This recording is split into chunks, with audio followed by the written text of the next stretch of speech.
Hello everyone, কেমন আছো সবাই? আশা করি সবাই খুবই ভালো আছো। তো আমি তো অনেক ভালো আছি। তো যাই হোক, একটু খারাপ আছি, কেননা এই ব্লগটি তোমাদের অনেক আগে দেওয়া উচিত ছিল, একটু লেট হয়ে গেছে, সরি। তো আমরা গিয়েছিলাম রাসমেলায়। শ্রীকৃষ্ণের কিছু মুহূর্ত আমরা দাঁড়িয়ে একটু দেখলাম, যাত্রার মতো করে সেটি তুলে ধরছিল। তারপরে চলে গেলাম শ্রীকৃষ্ণ ও রাধারানীকে একটু দর্শন করতে। তো তোমরাও একটু দর্শন করে নাও শ্রীকৃষ্ণ আর রাধারানী, কতই না মিষ্টি লাগছে দুজনেই জুটি। তো সকলে মিলে একবার বলো রাধে রাধে, আর তাদেরকে কেমন লাগছে একটু কমেন্টে জানিও। এরপরে চলে আসছি আমরা পাপা আর আমি সবাই মিলে একটু যাত্রা দেখতে। যাত্রা দেখার পর একটু ঠান্ডা ঠান্ডা ওয়েদারে গরম ঘুগনি না খেলে মনটা বড়ই খারাপ লাগে, সেই কারণে একটু গরম ঘুগনি খেয়ে নিলাম।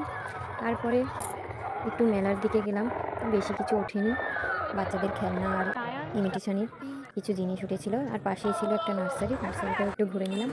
তারপরে আমার চোখে পড়লো আমার ফেভারিট পাপড়ি চাট, একটু খেয়ে নিলাম, খুবই টেস্টি ছিল।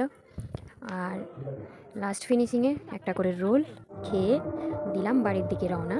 যাই হোক, সবাই মিলে যাত্রা দেখছিল, আর আমাদের তো অত সময় ছিল না, ছোট বাচ্চা নিয়ে কি আর করা যাবে, বাড়ির দিকে রওনা দিলাম। সকলকে বলবো টাটা, সবাই ভালো থেকো, সুস্থ থেকো।